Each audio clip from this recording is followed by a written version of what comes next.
Nina Simone was a brilliant artist, but the Curtis Institute of Music rejected her application for admission to study classical piano because of her race. Though she had an impactful career, what might humanity have gained if Nina hadn't been robbed of the opportunity because of her race? Simone's story is one of an infinite number of ways that social identity constrains people's creative and expressive lives.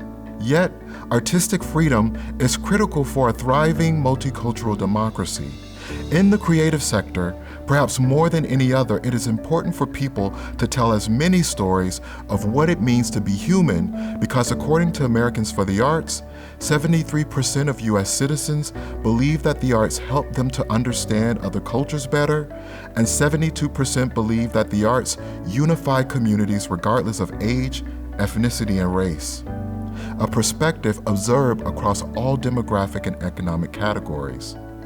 My name is Antonio C. Cuyler, and I am passionate about advancing creative justice. I define creative justice as the manifestation of all historically and continuously discriminated against, marginalized, oppressed, and subjugated peoples living creative and expressive lives on their own terms.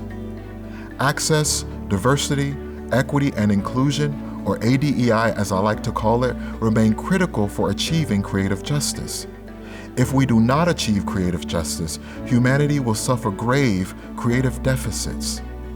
In The Wretched of the Earth, Frantz Fanon said, "Each generation must discover its mission, fulfill it, or betray it in relative opacity."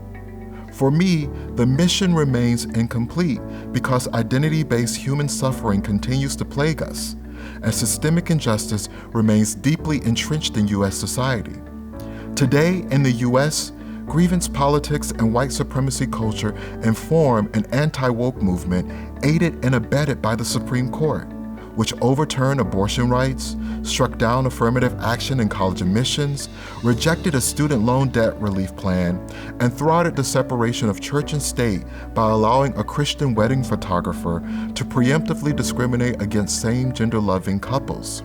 These systemic factors reinforce the need for public institutions to safeguard knowledge creation and creative expression. Universities such as the University of Michigan, where I'm proud to serve, must demonstrate decisive moral leadership while acting as agents of justice. This includes faculty who, as scholar Ernest Boyer argued in 1996, should demonstrate consideration, courage, creativity, humility, integrity, knowledgeability, and persistence as qualities of character. I take Boyer's call to action seriously and anchor my public engagement work by asking in what ways can the creative sector ensure and protect the creative justice of all historically and continuously discriminated against, marginalized, oppressed, and subjugated peoples. For example, consulting allows me to facilitate a racial ADEI learning lab for white core leaders, coach a youth orchestra on how to combat adultism while achieving their mission, and so much more. Teaching allows me to use service learning to co-educate with cultural organizations to develop and enhance my students' deliberate practice of ethical arts entrepreneurship and leadership.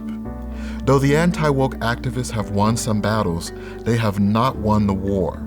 With a renewed commitment to public engagement grounded in a love for humanity, my goal is to contribute to the eradication of race-based specifically and identity-based human suffering broadly through culture.